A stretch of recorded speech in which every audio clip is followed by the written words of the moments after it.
èèyàn mẹ́tàlá jóná nínú ìjàmbá ọkọ̀ lọ́nà márosẹ̀ Ọ̀wọ̀ sí Ìkàrẹ́ ní ìpínlẹ̀ Ondo.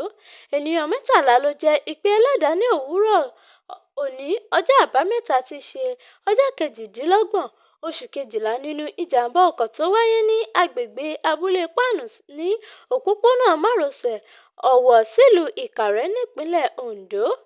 Àjọ tó ń bójútó ààbò ojú pópó FRSC ló kéde ìṣẹ̀lẹ̀ yìí nínú àtẹ̀jáde tí wọ́n fi ṣọwọ́ sí àwọn oníròyìn.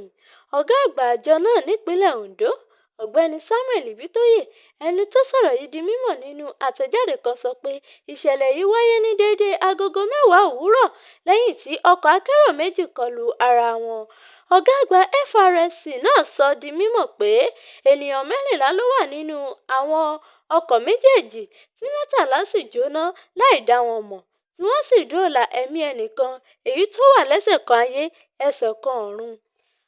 Àwọn oṣojúmìkòró tó wà lágbègbè náà lásìkò ìjàmbá ọkọ̀ yìí ṣàlàyé pé táyà ọkọ̀ tó ń bọ̀ láti ìlú Ìkàrẹ́ ló fọ́, èyí tó mú kí ọkọ̀ náà kọjú sí ọkọ̀ kejì tó ń bọ̀ láti agbègbè Ọ̀wọ̀.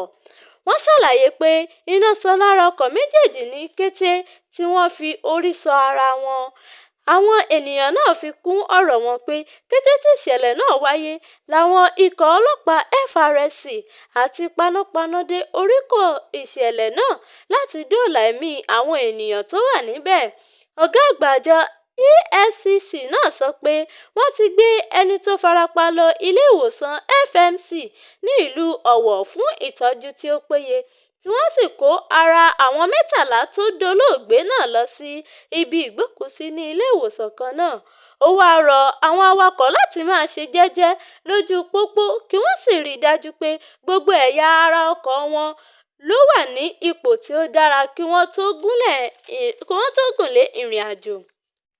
Ọ̀gá àgbà FRSC náà tún rọ àwọn èrò ọkọ̀ láti máa bá àwọn awakọ̀ sọ̀rọ̀ tí wọ́n bá ti ń ṣe ohun tí kò tọ̀nà lójú pópó.